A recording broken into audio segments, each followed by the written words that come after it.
Welcome to the Fear and Greed Weekend Edition, the week that was, a wrap of the biggest stories over the past 7 days. I'm Michael Thompson, and good morning, Sean Aylmer. Good morning, Michael. Now, before we go further, I want to know, how have you enjoyed the week? As our regular listeners would know, we've made a few changes. There's two of us, Michael and I, doing the morning show now. Are you enjoying it, Michael? I certainly am. I've learnt an awful lot. I particularly enjoy when you put me on the spot. Like now, my favourite feedback during the week, generally we've had very positive feedback about it. My favourite feedback during the week was a woman I ran into when I was walking one morning. She's that new Michael fella. He's got a real newsreader's voice. Her point was that I didn't, but I thought there's a great compliment to you, Michael. Oh, thank you, anonymous woman that you ran into while walking. She is now my favourite listener. Indeed. All right, let's jump into it, shall we? It was a huge week this week for Scott Morrison and for global affairs, for bouncing markets and Chinese property crises, and for COVID cases. But really, what a crazy week for markets. Down, down, down, and then up, up, up. What was that all about? Well, two things. A group called Evergrande, which is a big Chinese property company, and global central banks. Let's start with Evergrande. It's the biggest property group in China with about $300 billion in liabilities. It's already defaulted on loan repayments, and this week it had to make coupon payments to investors. The fear was that it wouldn't have enough money to do so, and that would hit the Chinese market, which would hit the global market. Financial markets generally were very nervous. Not often do you see a company that large looking like it could go under. People were fearing it was going to be another Lehman Brothers moment.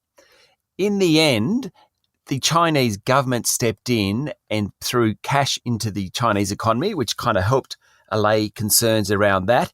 And Evergrande said it was able to pay the bondholders. That's the first part of the story.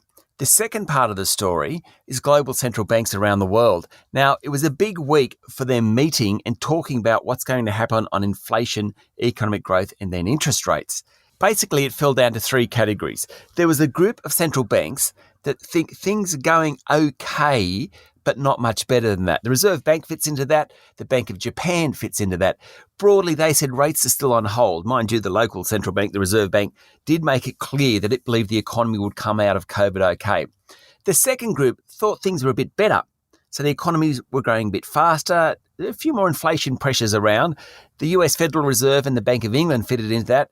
And then there was a third category, things were a lot better. Now, Norway Central Bank, not something we've ever mentioned on Fear and Greed before. We will from now on. They lifted interest rates. So at the beginning of the week, it was all about Evergrande and collapsing property prices and markets were falling. By the end of the week, everyone was a bit happy about this stronger economy. So it went down, then it went up. You can't say markets aren't fickle. Yeah, absolutely. So what's it all mean, though, for commodity markets then? Well, it hasn't done anything to becalm commodity markets at this point. Coal, gas, base metals, they're all doing well. Oil hit a 10-week high this week. And with the Aussie dollar trading around that 73 US cent mark, don't expect any relief at the petrol pump anytime soon. The other commodity to go on a roller coaster ride this week was iron ore, and we all know how important that is for Australia. It got as low as $90 US a tonne in futures trading. That's down from $230 US a tonne back in May, but it did rebound somewhat towards the end of the week, but it's now about half what it was 4 months ago. And that's hit the big three miners, Fortescue, BHP and Rio Tinto. In fact, Fortescue this week, its share price hit a 52-week low. Now, Sean, it feels like we have spent a lot of this week looking overseas. I think we did. We were following the Prime Minister. Look, I'll have more to say on that in a moment, but there was plenty of other international news around. Michael, I'd really like the one about Honda saying that a shortage of semiconductor chips meant that its production levels had fallen to 40%. Yeah, it's pretty extraordinary, isn't it? And the flow-on effect that has to the difficulties of people getting hold of a new car, and then the benefit for someone trying to sell a used car. Suddenly the price has gone up. This is probably the only time in history that your new car won't actually depreciate the moment you drive it out of the car yard. Yeah, I think that's right. Look, there was another interesting one out of Associated Press. It's estimated that COVID has now killed as many Americans as did the 1918-19 Spanish flu pandemic. That's about 675,000. Quite a remarkable statistic. Of course, the population is a far, far greater now than it was 100 years ago, but it just shows the damage COVID has done. Yeah, and plenty happening in global politics as well. Canadian Prime Minister Justin Trudeau, he won a third term, but still as a minority government. He actually went to the polls 2 years earlier hoping to win a majority government, but clearly didn't quite get there. He is a big spender. He's keen on environmental change. So in for a few more interesting years in Canada. Exactly right. And of course, Germany's going to the polls this weekend, and it's likely that if the Greens don't get in, they'll certainly have some seat in government. So the biggest economy in Europe and the fourth biggest in the world is shifting left. Another interesting one this week was China's President Xi Jinping. He said that China wouldn't build any more coal projects overseas, part of its push to allay global concerns about carbon emissions. Of course, Beijing is still commissioning lots of local coal-fired power stations, but, at least it's a start. You've got to start somewhere, I suppose. Now, back home, the COVID news, always a pretty big feature of the week. New South Wales is improving, or at least it seems to be stabilising. Yeah, the numbers were sort of the low thousands. There was one day where it started with 9, as in 900s. There are still too many deaths. One day there was 13, a couple of days there were 12, yesterday there were 11. Hospitalisation rates are down. The good news is that if you're vaccinated, you're unlikely to actually go to hospital. By far the disproportionate number entering hospital in New South Wales haven't had double vaccinations or have only had one jab. That state does seem to be plateauing somewhat. Unfortunately, the numbers in Victoria are getting worse. They're being measured in the 700s now. That's up quite a bit from a week ago. And again, hospitalisation numbers are rising there, so too deaths. The ACT seems to have kept a fairly tight control of its outbreak. The numbers there are basically in the teens. I think governments this week wanted to make it all about vaccinations. Moderna arrived in the country. That was great news. The government decided that kids 12 years and older could access the Pfizer vaccine. About 50% of the population is now fully vaccinated and 74% have had the first jab. But Michael, I've got to say, of all the COVID news, what I will remember most is really the protests this week. Yeah, shocking scenes in Melbourne. Really, really ugly scenes. And I think the thing that really struck me was the way then it started to blur the lines between what was a vaccination protest with the construction workers and then becoming a bigger protest regarding lockdowns and anti-vaxxers overall. And it was just really unpleasant to see. Yeah, I think that's right. By the end of the week, it was the far-right groups and the anti-vaxxers rather than the CFMEU running the protests. Let's hope there's not too much of that and there's not a super spreader event as a result, because it's very possible that there could be. Yeah, I completely agree. But there was a bit of good news as well about our international borders, and this is actually really good news. Really good news. The Trade Minister, Dan Tehan, said the borders would open once the 80% vaccination rate was reached. That's expected to be later this year. QR codes will be linked to passports, and that'll show your vaccination status. And once you are fully vaccinated, you'll be able to travel overseas. At the moment, though, when you come back, you will still have to do the 14-day quarantine period, although the government is working with other countries to create bubbles to reduce those quarantine times. Now, looking at federal politics, I love news poll data. I just like looking to see what it means. But now it seems you have to take it with a bit of a grain of salt, because in recent years, polling does seem to then be flipped on its head by the time you actually reach election day. That's right. In the last couple of elections, polls haven't done a good job predicting the outcome. The latest news poll has Labor ahead on a two-party preferred basis, 53 to 47. There's an election due before May next year. Anthony Albanese, the opposition leader, has the lowest personal approval rating since taking that job from Bill Shorten. Not good news for him, but as Laura Tingle told us during the week, there doesn't seem to be any sign of challenges. No, and the other big story in politics this week was the resignation of former Attorney General Christian Porter from the front bench, and that was really over the $1 million blind trust that was used to pay some of his legal bills for the defamation case that he had against the ABC, which was a case that he neither won nor lost, but it certainly then cost him his position on the front bench. It sure did. I think it didn't pass the pub test. It didn't pass ministerial standards. The idea that you can just take $1 million from someone you don't know and use that to prosecute a defamation case, it's a bit naive, particularly for someone who used to be Attorney General of the country. Yeah, absolutely right. All right, let's have a bit of a look at corporate news. There's been plenty of corporate action this week. Yeah, given all the noise around Evergrande out of China and the global central bank movement, it's quite amazing how much was going on in the local market. So we started with Transurban buying the 49% of WestConnex, that's a toll road in Sydney that it doesn't own, from the New South Wales government. That's a $10 billion pickup. Then the private equity group EQT pulled its bid for financial software platform Iris. That was supposed to be worth $2.3 billion. Westpac's plans to sell its Fiji and PNG businesses was scuttled, so it has to go back to the drawing board on that one. And then Brookfield bid $9.6 billion for energy group AusNet Services. Now, it got to do due diligence on the back of that $9.6 billion bid. APA then came over the top and said, we'll bid $9.9 billion and we want to have a look at the books. Of course, Brookfield has said, well, no, we've got an exclusive due diligence arrangement with AusNet. So APA has gone to the takeovers panel saying, well, our bid is bigger. Surely we should get access to what's underneath the hood there.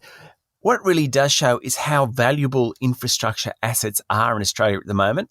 We've spoken a bit about the super funds buying into it, but Brookfield is a fund manager. APA is a listed group. We know the super funds love all these infrastructure plays. It's just incredible how popular infrastructure is at the moment.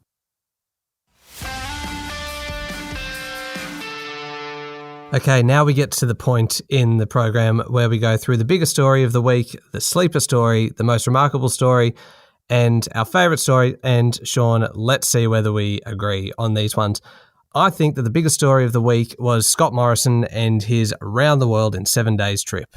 I totally agree. He was resplendent in the Australian mask, I thought, hanging out with Joe Biden, Boris Johnson from the United Kingdom, Narendra Modi from India, Emmanuel Macron from... No, definitely not Emmanuel Macron from France. They're not actually talking. Yeah, look, it was a pretty impressive effort from the Prime Minister this week. Obviously, the week started at the back end of the deal with the United States and the United Kingdom to create AUKUS, which includes buying nuclear subs worth $80 billion. We all know how upset France was as a result of that. We also know how upset Beijing was, saying it was a fairly provocative move. The Prime Minister was in Washington for the official announcement, and it really did work out well for Scott Morrison. He's closely aligned Australia with the United States and the United Kingdom, certainly the most enduring allies we've had over the long term, but he's pushed it away from China. Not everyone's happy with that. Paul Keating's not happy with that, the former Prime Minister, nor are many of the miners who sell plenty of products to Beijing. But, Michael, I've got to say, one of the highlights for mine was Scott Morrison sitting down with Narendra Modi, the Prime Minister of India, agreeing to fight climate change. Now, India is one of the biggest emitters in the world, and on a pro rata basis, as in per head of population, so is Australia. Both countries have totally refused to commit to carbon neutrality by 2050, but there they were, preaching to the rest of the world how they would lead the way in reducing carbon emissions. It's quite extraordinary. And I did see in a series of meetings that the Prime Minister had with both sides of politics in the US that at one point he was being thanked for his leadership on climate. Nancy Pelosi, amazing. Exactly, which did just strike me as a little bit odd. Look, I'm a fan of Nancy Pelosi. I think she's an incredibly capable individual. I just think she got that one wrong. Mind you, maybe she'd spoken to Josh Frydenberg a few days earlier or something, because he came out yesterday saying that the government should commit to a carbon neutrality by 2050. Even Barnaby Joyce kind of made noises yesterday that it wasn't a bad idea. So I suspect they're opening the way before the Glasgow meeting later in the year for Australia to do that. Yeah, the shift is starting. All right, the sleeper story of the week. For you, Sean, what was it? Well, for me, I think it was the one where Zipco bought into Zest Money, which is an Indian buy now, pay later group. It's got 11 million registered users and about 10,000 online merchants. Now, that sounds like a lot, but not really for India, given that's got a $1.4 billion population. Why I think it's a sleeper, Australian companies have really struggled to get into India. It's incredibly bureaucratic, and a lot of the regulations there have favoured local companies. But it is trying to become more international. The Quad meeting this weekend, in which Narendra Modi, Scott Morrison, Joe Biden and the Japanese Prime Minister Yoshihide Suga, they're all meeting. The fact that Australia is talking to India about these sorts of things, be it at a strategic level, and we have local companies buying into Indian companies, I think we will get closer to that country. And with that bigger population, it really does provide opportunities for Australian business. That's why I think it's a sleeper story. Yeah, it is a big one. I don't quite agree that it's the sleeper story of Michael, the week. First day on a Saturday, that's you're disagreeing. Right. That's right. I'm not here to agree with everything you say, Sean. What is it? It is all about property. It is all about property prices, and it is what the Commonwealth Bank boss, Matt Comyn, was saying fair point. late this week when he said that he was worried about the speed at which property prices are rising, and then saying that banks should act to cool the market, because it is pretty remarkable when the country's biggest lender that makes a lot of money from providing mortgages to home buyers is actually calling for a slowdown in the market and is prepared to take action to do that. Yeah, I totally agree. This week, ANZ boss Shane Elliott also came out and talked about the divide and the social problems that were occurring because of housing affordability issues. The Reserve Bank Assistant Governor Michelle Bullock came out and said they were a bit worried about indebtedness. All this isn't about now, the next 12 months. It's about 2, 3, 4, 5 years' time when interest rates do start to rise and people find themselves with these massive home loans, which they're struggling to pay. Definitely a sleeper story. Maybe we can just have 2 sleeper stories for this week. Today, that's a fair point. Excellent. Now, the most remarkable story of the week for you, what was it? I love the one about the 4,500 kilometre cable that's going to run from the Northern Territory to Singapore via Indonesia, carrying energy or power that's generated via solar panels in Tennant Creek in the Northern Territory and will power the island of Singapore. Now, it's a $30 billion project, a fair way to go, but the Indonesians this week gave their approval to it. Mike Cannon-Brooks from Atlassian and Andrew Forrest from Fortescue Metals, they're both big backers of it. I just love the story because I like the idea that it's a renewable energy project from Australia, so we're exporting renewable energy, which I think is fantastic, but the science just blows me away. You know what, Sean, I was all set to disagree with you, but you are right, that is a really remarkable story. I still have one that I'm going to nominate, but we're allowed to have a second place. Okay, second place then would be, for me, AMP, not just dipping below $1, but hitting 91 cents. Now, this is, or was, the bluest of blue chip stocks. 170 years of history, got absolutely hammered in the Royal Commission for charging fees for no service, has just been declining in recent years. There's a new CEO there, Alexis George, has a heck of a job to do. She sure does. She's got her work cut out. It's no longer a big company. Its market cap is now about $3.1 billion. It's not far from slipping out of the top 200 companies in the country. This is AMP. I mean, QBE is 6 times the size. QBE Insurance is 6 times the size of AMP. It really has been a dreadful few years. Good luck to Alexis George. I think she's very capable, but she's got a lot of work to do. Yeah, big job.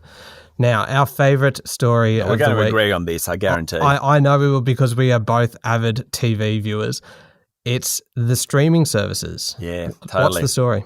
Well, I love the fact that we got the numbers for the streaming services. And in the last couple of years, it's incredible how many new services seem to have come into my household. And I reckon I have 6 or 7 subscriptions. So I'm not just talking about the free ones. I'm actually paying for these things. What's interesting, Netflix remains at number 1. It's got 6 million subscribers in Australia. Stan was number 2, but that's gone back to number 4. It's got 2.4 million.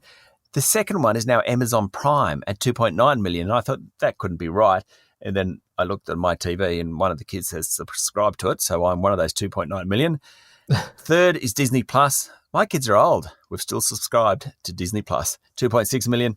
And then comes Stan. Kayo has done pretty well. That's the Foxtel subsidiary. Kayo has 1.1 million subscribers. That's all according to Telsight's 2021 Australian Entertainment Subscription Study. And the streaming services then featured very heavily at the Emmys this week. And I know we are starting to veer well away from business news. Did you know, I used to live in New York, and in the apartment building, our neighbours, the woman was a partner at one of the big accounting firms, and she actually had the job of walking the envelope onto the stage during the Emmys. So, you know, it comes and the best show is... Yep. So all of that is audited by one of the big 4 accounting, or it used to be. I presume it still is. It was audited and tightly kept secret. Her job was to do that, but as her reward at the best show or whatever it was, she got to walk on in her outfit and give the results to the host. That's extraordinary. And that's a job that was probably flying fairly well under the radar until a few years ago. Remember when at the Oscars they got the wrong winner for the best picture? Yes. And that was the year that I don't think auditors typically are very high profile. there were 2 auditors that year that were well and truly featured in the headlines for a reason they did not actually want to be My there. friend was not one of them. Oh, that is a relief. Geez, we digressed a fair way there, but the streaming services did do very, very well at the Emmys, and so they should, because Hacks was one of the big winners this year, won a lot of awards, and is probably the best show that's currently on streaming services. Tumbleweeds. No one's agreeing with you. Ted Lasso was the one that won all the awards. It's the best show on streaming services at the moment. Well, I can't really disagree with you because I haven't seen it. So you know what? I'm going to go binge it across the weekend, and Good. I will refute you next Saturday. Fair enough. Hey, it was a cracking week for interviews, I thought. Particularly good this week. Yeah, it certainly was. Monday, we spoke to Jeff Wilson, who is the founder of Wilson Asset Management. That was a really interesting one because he is one of the sharpest investors around, an activist investor. And so when he speaks, it's definitely worth listening to what he has to say. Totally. And then on Tuesday, we had Simon Kusten-Maha from the Demographic Group. He's one of our favourites because he has this ability to take really big trends and interpret them and explain what's going on in the economy and in society. This week, we talked to him all about population in Australia and when peak population is and what's happening in terms of migration. Love talking to Simon, and he's well worth another listen. Yeah, Wednesday, Chris Bedingfield from Key Global Investors. This was an interesting one because we were talking to him about investing in real estate, but it's not just investing in, say, residential real estate or putting a tenant in an apartment. This is global real estate. This is looking at office versus retail versus residential versus industrial. So really big picture kind of stuff. But Chris is an absolute expert, so highly recommend going back and have a listen to that one. What I loved about that one is that everyone loves industrial real estate at the moment. They're saying if you're going to invest, buy industrial real estate. He is a bit soft on industrial real estate. So particularly if you're going to invest in industrial, make sure you listen to that one. Thursday, of course, we spoke to Laura Tingle, Chief Political Correspondent for ABC's 7:30 Report. Now, I have worked with Laura on and off in different ways, probably over 20 years. I don't think there is a sharper mind in analysing politics in the country. I agree with you on that one. That was a terrific interview. And then yesterday, you spoke to Michael Pillemer from PPS Mutual. Yeah, he told us all about the life insurance industry. And, I kind of grew up with jokes about the life insurance industry, but it's having somewhat of a renaissance since the Banking Royal Commission.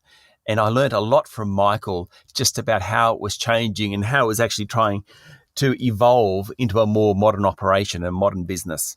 Now, remember, if you want to listen to any of those interviews or indeed any of the shows from the past week, all are available on your favourite podcast platform or at fearandgreed.com.au. Thank you very much, Sean. Thank you, Michael. And don't forget that tomorrow, Sean and I will both be back with Adam Lang from the Fear and Greed team to have a bit more of an in-depth look at some of the news around the place. I'm Michael Thompson. Have a good Saturday and a great weekend.